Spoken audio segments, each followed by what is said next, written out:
Bienvenue à notre webinaire pour les mentors CPA, intitulé « Consolider la relation de mentorat, comment poser les bonnes questions ». Vous découvrirez dans le présent webinaire des outils et des techniques qui vous aideront à faire évoluer la relation de mentorat pour passer des étapes initiales d'établissement de la relation de mentorat à l'étape suivante, celle qui permettra à vos mentorés de véritablement acquérir leurs compétences habilitantes. Nous nous attarderons à quelques questions délicates qui se posent aux mentors en ce qui a trait aux compétences habilitantes. Je vous présenterai d'abord un modèle de travail que nous pourrons ensuite appliquer aux 5 domaines de compétences habilitantes. Les webinaires sont structurés de façon à refléter le déroulement naturel de la relation de mentorat. À noter que vous pouvez visionner les webinaires en tout temps. Examinons donc la structure de ces webinaires. Il faut du temps pour établir et consolider une relation. Le futur CPA et vous devez probablement vous rencontrer 2 ou 3 fois au cours des 6 premiers mois. Une fois la relation établie, vous pourrez vous rencontrer moins souvent, quoique sur une base régulière, pour discuter de la progression du futur CPA. Vous pourrez déterminer l'ensemble de la fréquence de vos rencontres, pourvu que ce soit au moins 2 fois par an, comme l'exige le programme. Après 1 ou 2 rencontres, vous aurez franchi l'étape des conversations qui permettent de mieux vous connaître et d'établir des objectifs d'apprentissage et les aspects pratiques de la relation. Vous serez alors prêt à entrer dans le vif du sujet. Nous avons préparé les webinaires supplémentaires de la présente série à cette fin. Si, en cours de route, vous sentez que la relation s'étiole ou s'embourbe, vous pourrez en tout temps revoir ces webinaires pour vous rafraîchir la mémoire et en tirer de nouvelles idées pour vous remettre sur les rails. Le webinaire d'aujourd'hui s'intitule « Consolider la relation de mentorat, comment poser les bonnes questions ». Nous nous pencherons sur la dynamique de la conversation et vous proposerons des techniques pour vous aider à passer des simples formalités à des conversations stratégiques. Le webinaire « Progresser dans la relation de mentorat, explorer la diversité » est quant à lui axé sur l'approfondissement des conversations liées à la diversité, qu'il s'agisse de diversité générationnelle ou de diversité culturelle. On y trouve d'excellents conseils sur la façon de suspendre son jugement et de poser de bonnes questions pour alimenter le dialogue. Le webinaire « Progresser dans la relation de mentorat, approfondir le dialogue » présente des techniques qui permettent d'allier les bonnes questions et la rétroactivité axée sur le perfectionnement afin d'approfondir le dialogue avec le mentoré. La relation de mentorat suit habituellement un certain déroulement. Le présent webinaire vise à vous permettre d'approfondir les conversations que vous tenez dans le cadre de la relation de mentorat, ce que nous appelons « conversation de mentorat » pour plus de commodité. Il s'agit d'une démarche qui concerne l'art d'écouter, de suspendre son jugement et de poser des questions qui favorisent le dialogue, la réflexion et le rapprochement des points de vue divergents. Cette faculté d'écoute facilite l'établissement de la confiance et les prises de conscience qui permettent d'améliorer notre façon de réfléchir, d'agir et de prendre des décisions. Les conversations de mentorat prennent tout leur sens lorsqu'elles permettent au mentoré d'améliorer la qualité de sa réflexion sur des questions qui sont importantes pour lui. Pour atteindre cet objectif, vous devez être en mesure de transposer son expérience d'une façon qui soit significative, tant pour vous que pour lui. C'est ainsi que vous pourrez poser des questions stimulantes et jeter un éclairage différent sur les questions ou problèmes qui se posent. Le présent webinaire vous fournira des conseils et des techniques qui vous aideront à faire évoluer la relation de mentorat de la phase initiale d'établissement de la confiance à la phase suivante, celle qui permettra au mentoré d'acquérir ses compétences habilitantes. Nous allons étudier les différents types de conversations et vous proposer des techniques qui vous aideront à formuler de meilleures questions. Le webinaire est structuré comme suit. Nous commencerons par vous présenter des informations et des ressources que vous pourrez utiliser pour mieux vous acquitter de votre rôle de mentor. Ensuite, nous nous pencherons sur 2 études de cas qui nous amèneront à intégrer les techniques de conversation et à mieux comprendre la matière. Enfin, à la fin de la présentation, vous serez invité à répondre à un court test. Si vous le réussissez, vous recevrez votre attestation, vous donnant droit à 1 heure crédit de formation continue. Nous vous proposons dans le présent webinaire des techniques qui vous aideront à poser des questions vraiment pertinentes. Nous nous pencherons donc sur les différentes phases de la conversation de mentorat, les 3 types de conversations de mentorat, soit les conversations relationnelles, les conversations techniques et les conversations stratégiques. L'utilisation de différents types de questions pour faire progresser la conversation.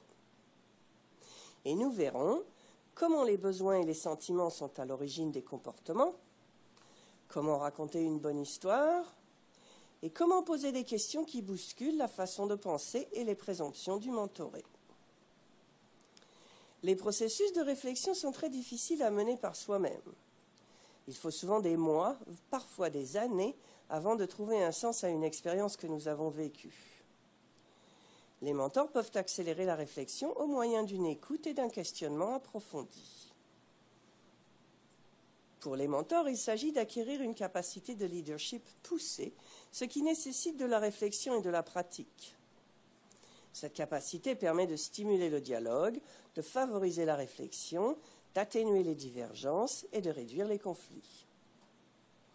Tout cela permet d'améliorer la façon dont le mentoré réfléchit et prend des décisions, ou, en d'autres termes, de l'aider à acquérir des compétences habilitantes.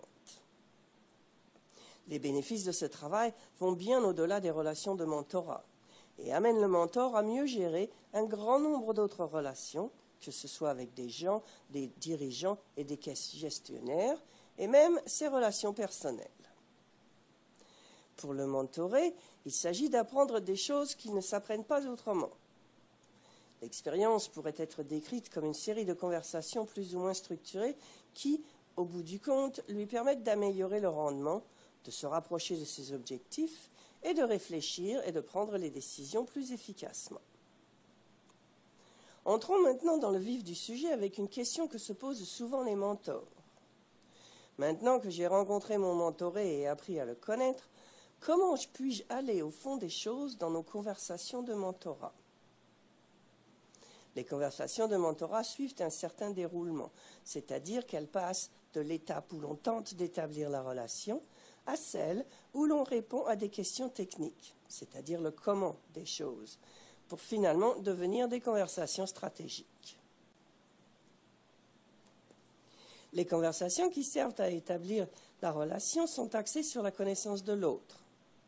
Elles sont essentiellement de nature sociale et elles constituent le fondement même du lien de confiance qui vous permettra d'atteindre le niveau plus significatif de la conversation stratégique. Dans les cas où la relation de mentorat s'étiole ou s'embourbe, il s'avère souvent qu'on n'a pas consacré suffisamment d'attention à l'établissement de ces bases relationnelles. C'est à cette étape que le mentor et le mentoré trouvent leurs valeurs communes et constatent qu'il leur faut faire preuve d'ouverture pour découvrir leurs antécédents, leurs forces et leurs intérêts respectifs. Il s'agit d'écouter l'autre avec attention. Les webinaires d'orientation vous ont proposé des processus pour vous aider à bien amorcer la relation. Nous ne reviendrons donc pas sur cette question. Les conversations techniques ne portent pas sur des questions comptables. Elles tournent plutôt autour des questions qui sont soulevées au fil des conversations concernant la façon de faire des choses, c'est-à-dire le comment. De nombreuses conversations s'amorcent donc à ce niveau, ce qui est facile pour le mentor et pour le mentoré. Lorsqu'on invite les mentorés à soumettre leurs questions à leur mentor à des fins d'exploration, ils sont enclins à poser les questions sous forme de comment. Par exemple, comment dois-je m'y prendre pour faire ceci ou cela ? Ou encore, comment préparer une présentation ? Comment bien mener une entrevue ? Comment puis-je faire valoir mes idées dans mon équipe ? Comment donner de la rétroaction à d'autres membres de mon équipe ? Ce sont toutes des questions de nature technique axées sur le comment. Souvent, les questions de type comment sont en fait utiles tant pour le mentor que pour le mentoré. Elles peuvent même amener le mentor à reprendre contact avec certaines de ses propres façons de faire. À ce niveau de conversation, le mentor peut demander au mentoré Dites-moi ce que vous pensez essayer. C'est une question de type comment qui porte sur le processus. Le jugement joue un rôle pour répondre aux questions techniques.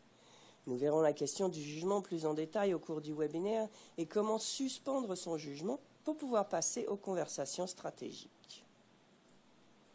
En fait, c'est lorsque les questions d'apprentissage sont d'ordre stratégique que les conversations sont les plus intéressantes pour les mentors. Poser des questions qui mènent aux conversations stratégiques est précisément l'objet du présent webinaire. Les conversations stratégiques stimulent la réflexion et sont l'occasion de moments de vérité. Elles portent sur des questions plus englobantes et plus profondes que les conversations techniques, par exemple les raisons qui sous-tendent une décision. Elles concernent essentiellement l'analyse du risque et l'exploration de questions techniques et de situations complexes relatives à des clients. Ces conversations stimulent l'analyse critique, la réflexion et l'introspection. Elles amènent le mentoré à revoir sa façon de penser et ses présomptions, et c'est là que surviennent l'apprentissage et les changements. Alors, que font les mentors pour amener la relation au niveau de conversation suivant ? Voyons certains des éléments en cause. Un changement ne peut s'opérer chez une personne sans la conscience de soi. Au début de la relation de mentorat, nous prenons le temps d'apprendre à nous connaître. Même si certains indices nous permettent de voir dans quelle mesure notre mentoré est disposé à s'ouvrir, nous pouvons, en tant que mentor, poser des questions qui suscitent la réflexion et amènent la personne à mieux se connaître pour favoriser cette prise de conscience. Cela vaut mieux que de s'en tenir à des formalités ou à des questions que l'on utiliserait en entrevue. Ainsi, la question « Parlez-moi de vous » est une question d'entrevue typique. Elle peut être très utile pour établir des contacts dans un événement de réseautage. Mais pour approfondir les liens, on peut poser cette question de manière différente. Par exemple, en demandant au mentoré de décrire quelques événements de sa vie qui ont contribué à faire de lui la personne qu'il est maintenant.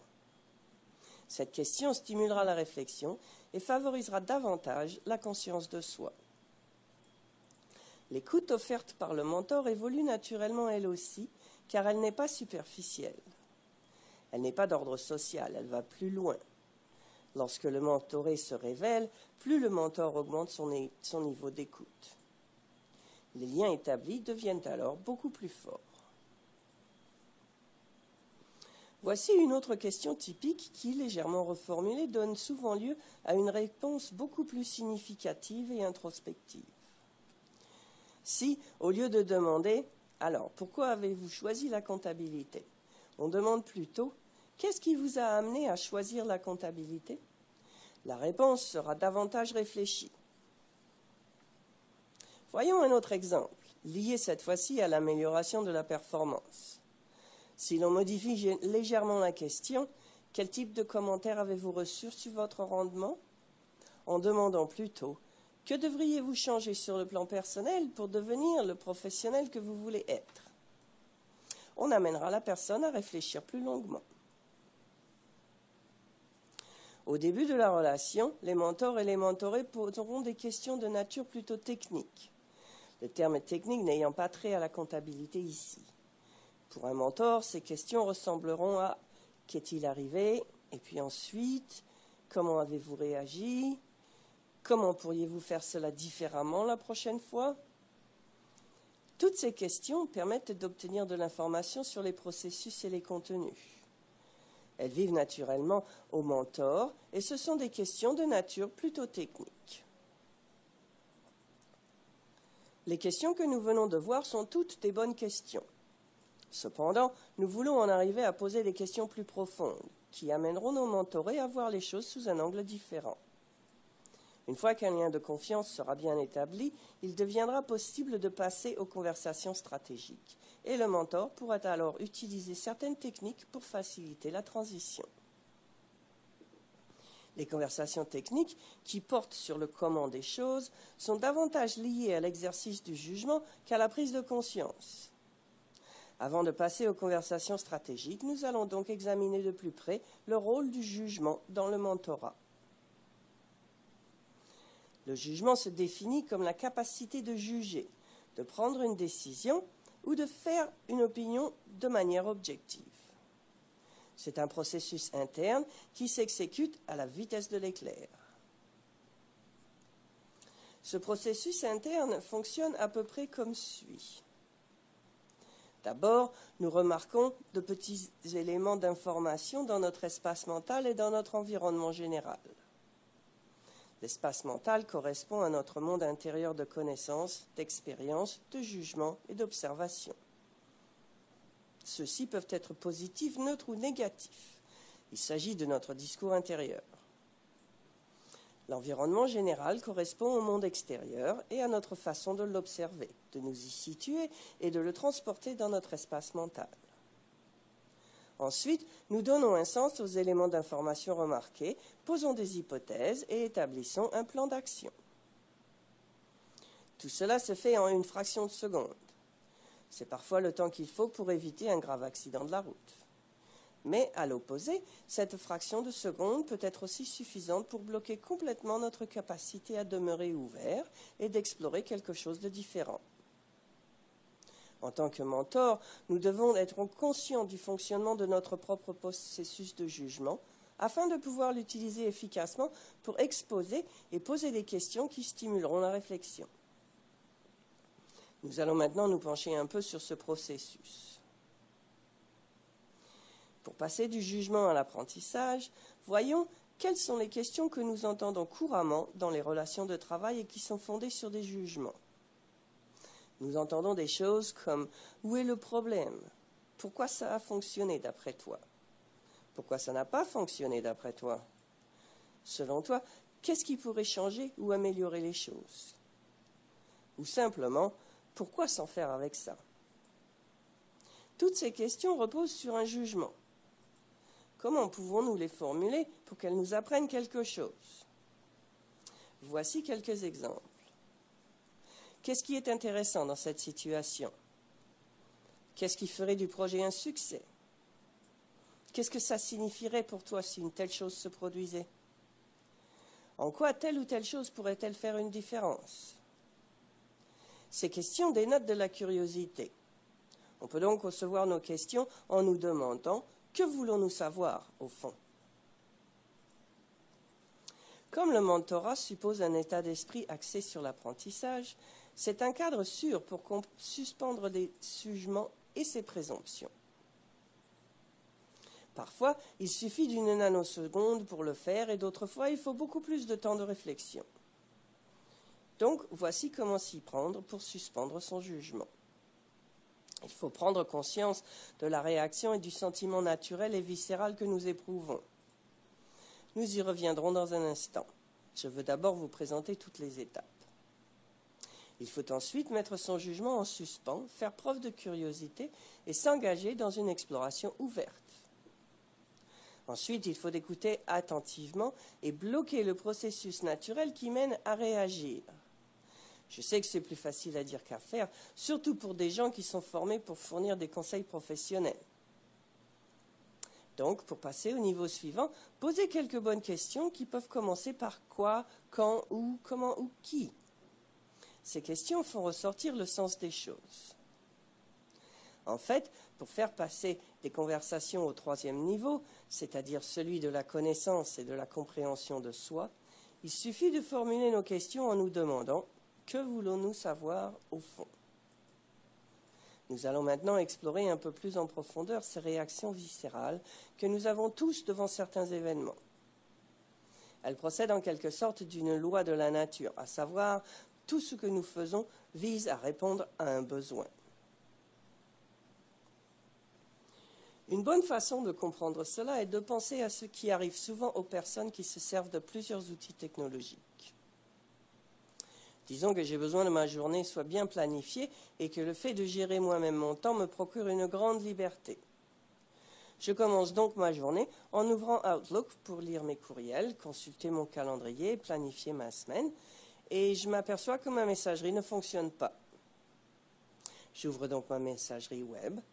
Je constate alors qu'elle n'a pas été synchronisée depuis un certain temps et que plein de messages y dorment et d'autres sont manquants.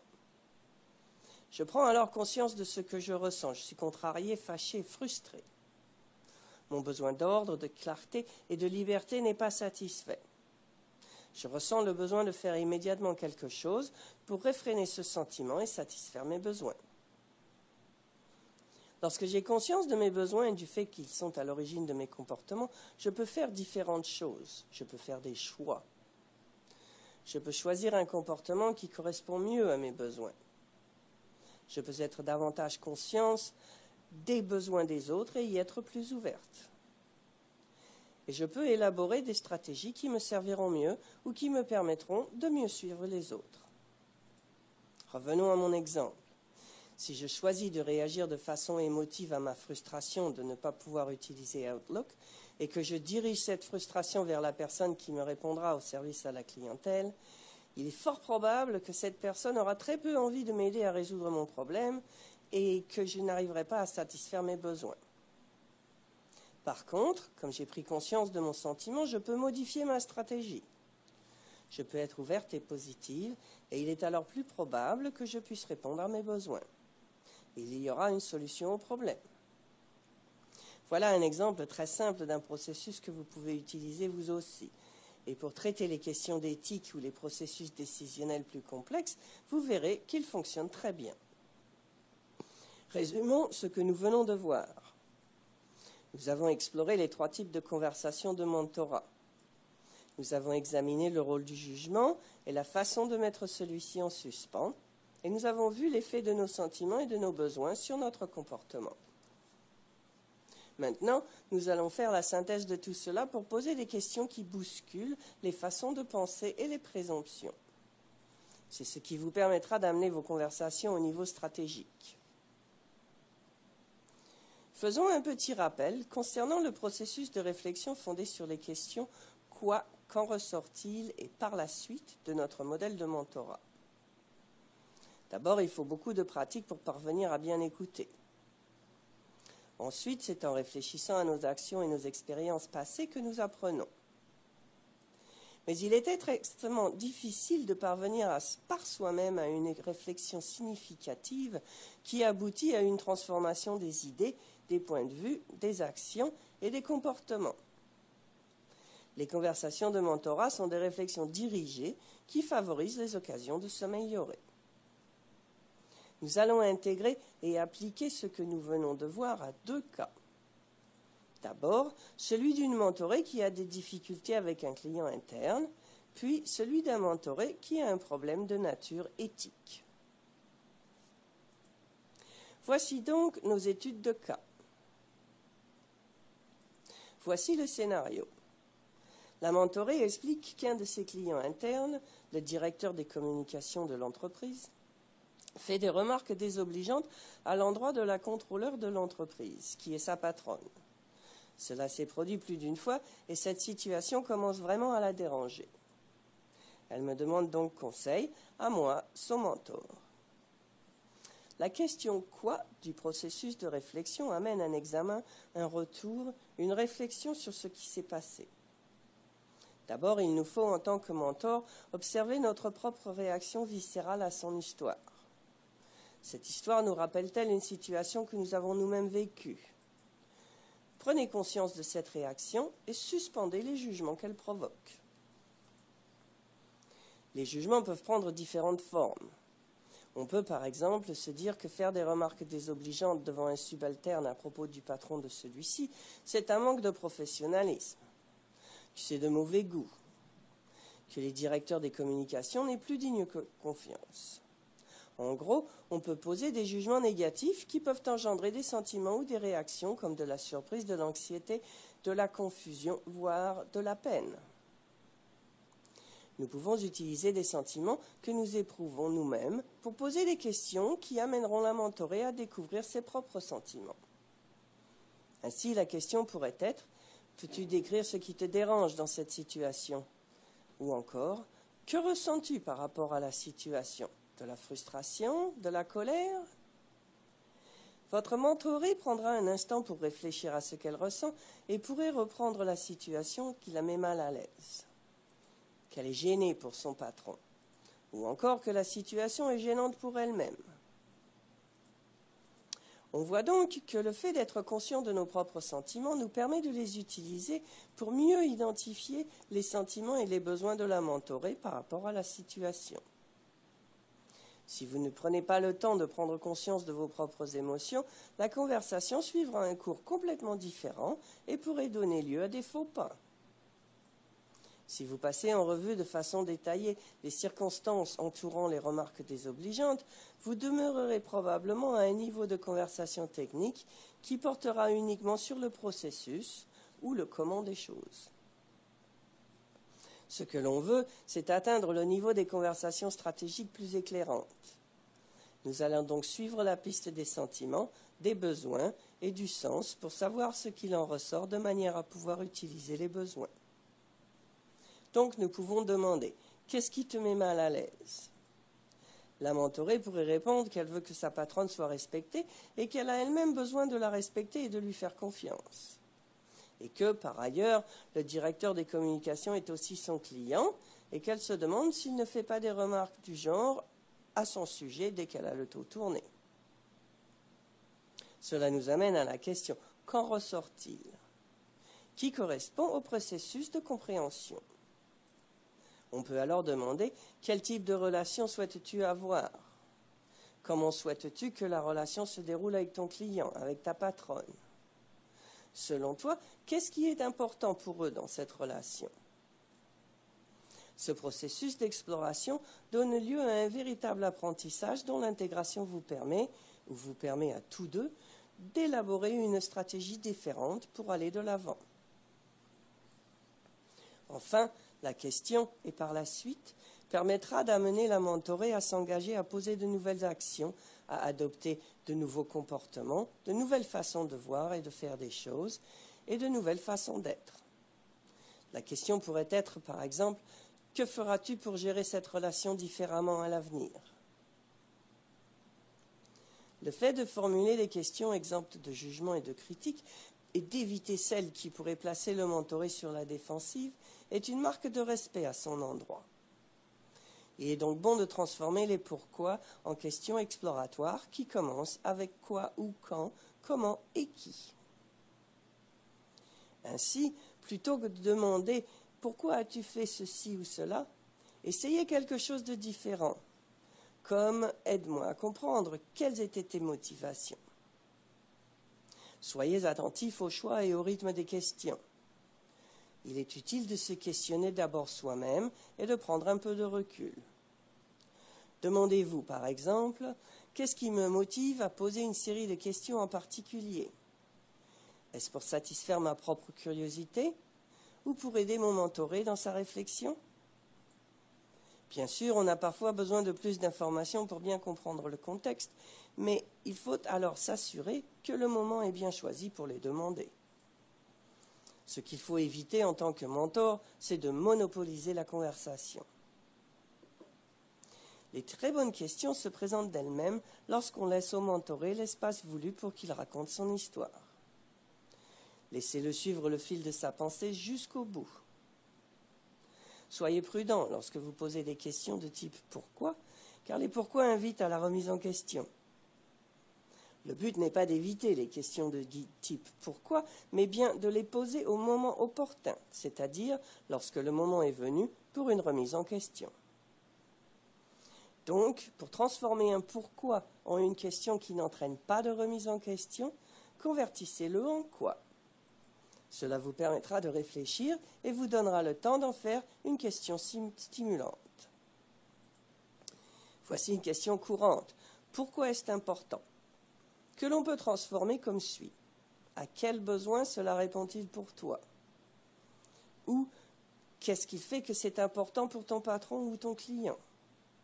Ou encore, que s'est-il passé pour que ça devienne important ? Passons au scénario suivant, qui porte sur un problème d'éthique. Le mentoré travaille pour un entrepreneur. L'entrepreneur veut que le mentoré inscrive une vente qui n'a pas encore eu lieu afin de gonfler la valeur de l'entreprise dans les états financiers de fin d'exercice qui sont remis au prêteur. Cela ne se fait pas. Il menace notre mentoré de le congédier, ce qui est pire encore, s'il ne donne pas suite à sa demande. Et le mentoré vient vous demander conseil. Voici un peu plus de contexte. L'entrepreneur a précisé au mentoré qu'il s'agissait d'une excellente occasion, que l'affaire était pratiquement conclue et que la société Bitume International avait accepté d'acheter pour 3 millions de dollars supplémentaires de produits chaque année et de faire de l'entreprise son principal fournisseur.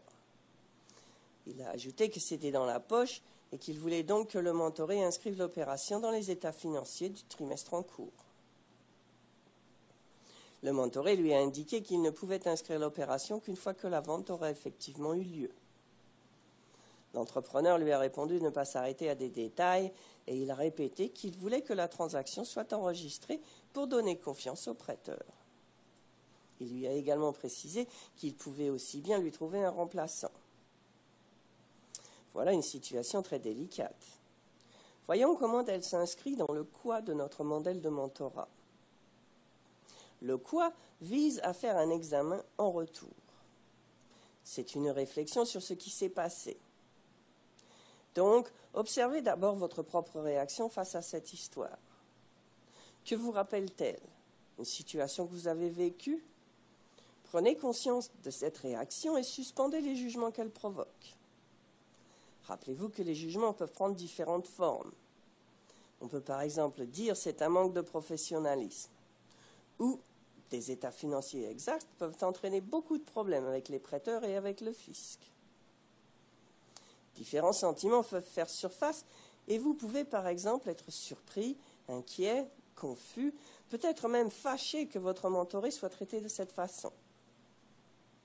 Vous pouvez toutefois les utiliser pour poser des questions qui amèneront le mentoré à découvrir ses propres sentiments. Vous pouvez par exemple demander au mentoré « Peux-tu décrire comment tu as réagi quand on t'a demandé d'inscrire l'opération et quand on t'a menacé de congédiement? Comment cette situation t'a-t-elle touché? Qu'est-ce qui t'a le plus étonné? Qu'est-ce que cela signifie pour toi? Quels sont tes sentiments par rapport à la situation? De la frustration, de la colère? À quoi sont liés ces sentiments? Aux problèmes éthiques, à la menace de congédiement? Aux deux? Peut-on les distinguer? Votre mentoré prendra un instant pour réfléchir à ce qu'il ressent et pourrait répondre qu'il est plutôt en colère et très préoccupé concernant la bonne décision à prendre, la menace, sa progression vers l'obtention de son titre de CPA, voire son avenir. On voit donc que le fait d'être conscient de nos propres sentiments nous permet de les utiliser pour mieux identifier les sentiments et les besoins de notre mentoré. Il s'agit de prendre la bonne décision, de la présenter de manière à traiter de façon appropriée le différend avec l'entrepreneur et de faire en sorte que l'agrément du mentoré à titre de CPA ne soit pas en péril.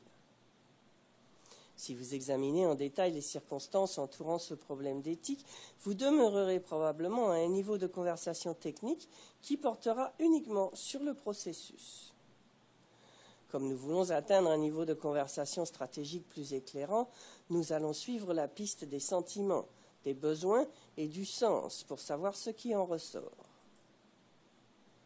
Donc, vous devrez poursuivre la discussion afin de pouvoir identifier le besoin sous-jacent. Votre mentoré pourrait dire « Eh bien, je veux qu'on me respecte et qu'on me fasse confiance quand il s'agit de fournir des états financiers exacts que je peux défendre. Je veux vouloir respecter mon patron. Je veux avoir la certitude qu'il ne me demandera pas de poser des gestes qui pourraient induire en erreur.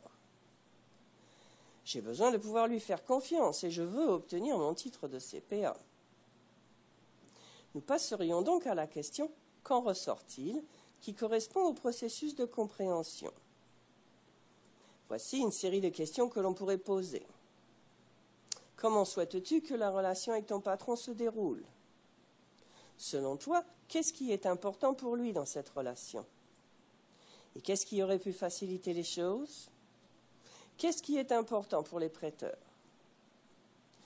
Vous pouvez résumer le tout en demandant « Quelle est la chose la plus importante que tu as apprise de cette expérience ?» Enfin, nous passons à la question « Et par la suite ?» L'engagement du mentoré à poser de nouvelles actions, à adopter de nouveaux comportements et de nouvelles façons de voir et de faire des choses, de nouvelles façons, peut-être se révéler grâce à des questions telles que feras-tu pour gérer cette relation à partir de maintenant? Qu'est-ce qui doit se produire selon toi pour que la situation s'améliore? Que feras-tu si tu te trouves dans une situation similaire à l'avenir? Qu'as-tu appris de cette expérience? Il est important que vous sachiez raconter une bonne histoire, car dans toutes les situations portant sur l'éthique, vous serez amené à parler de vos propres expériences. Dans le webinaire d'orientation, nous vous avons parlé de l'art de raconter une bonne histoire. Il est utile d'en parler de nouveau ici, car vous utiliserez probablement un bon nombre de vos propres histoires pour explorer les nombreux défis que rencontrera votre mentoré. Savoir raconter une bonne histoire vous sera utile, tant pour aider votre mentoré à raconter sa propre histoire, que pour vous aider à décrire vos expériences. Une bonne histoire permet de tirer des leçons et elle contribuera à renforcer le lien de confiance. Le cadre général d'une histoire est très simple. Il y a les personnages principaux, donc vous. Il y a une situation, un problème, et l'objectif est de toute évidence de régler le problème.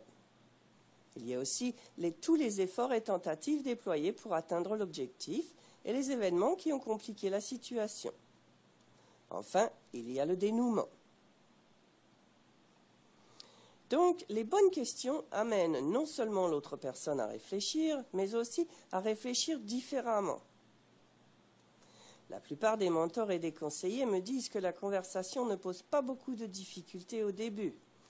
Le défi est d'approfondir la discussion pour atteindre des questions qui suscitent davantage la réflexion. Dans le modèle de mentorat, ce sont des dernières étapes du quoi et celles qui amènent au quand ressort-il.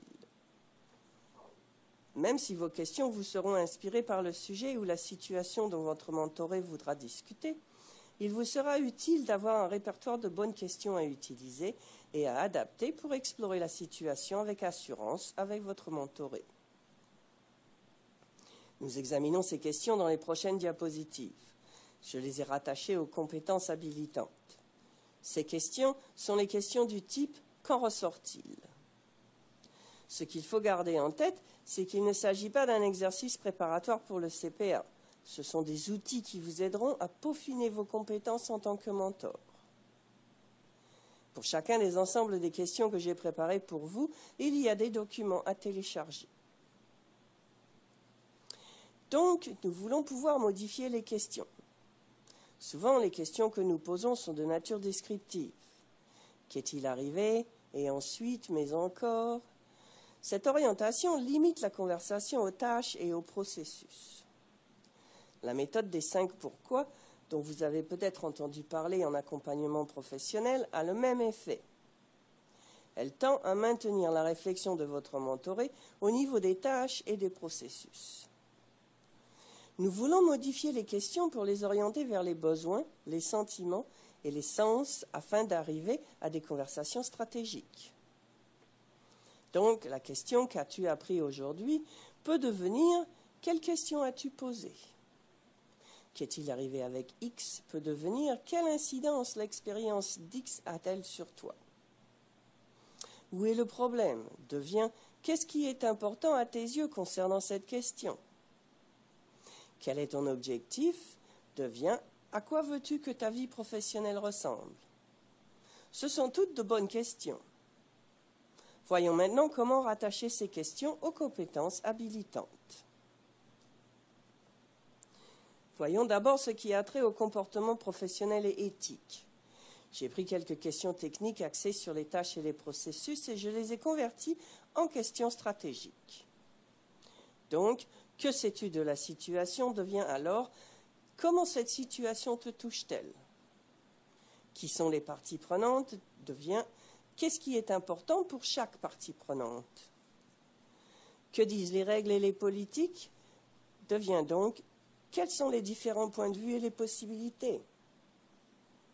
Quelles sont les prochaines étapes devient « Dans quelle mesure te sens-tu à l'aise pour expliquer la situation, les risques et les possibilités ?»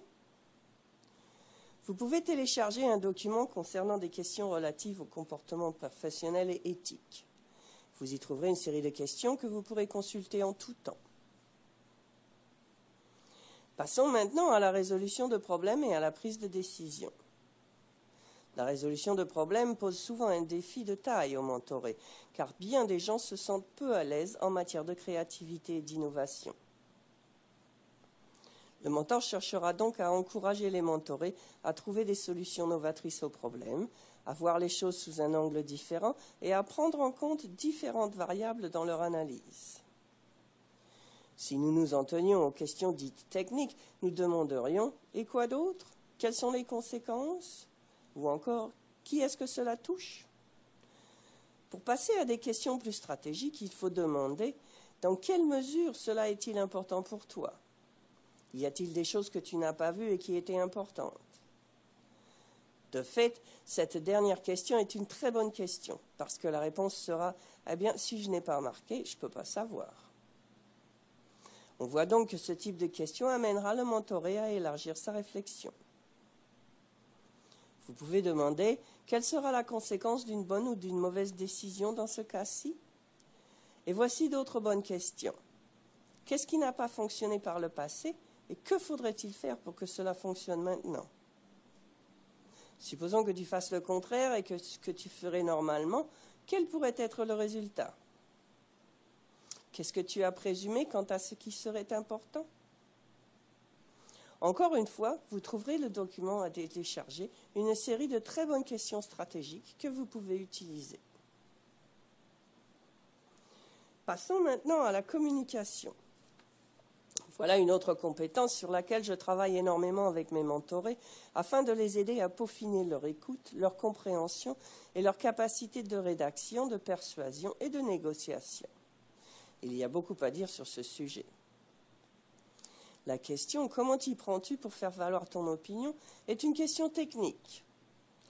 Comment peut-on en faire une question plus stratégique en demandant par exemple « Comment t'y prendrais-tu pour tenir compte des besoins de chaque partie prenante quand tu te prépares à négocier ?» Cette question réoriente complètement la réflexion. Voici d'autres bonnes questions.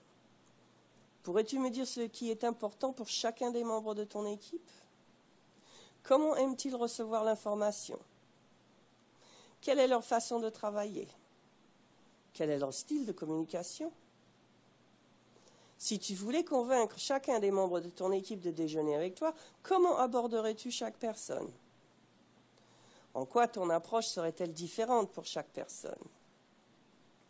Si tu voulais convaincre un membre de ton équipe concernant une question technique, comment t'y prendrais-tu ? Dans quel type de situation communiques-tu mieux avec les autres ?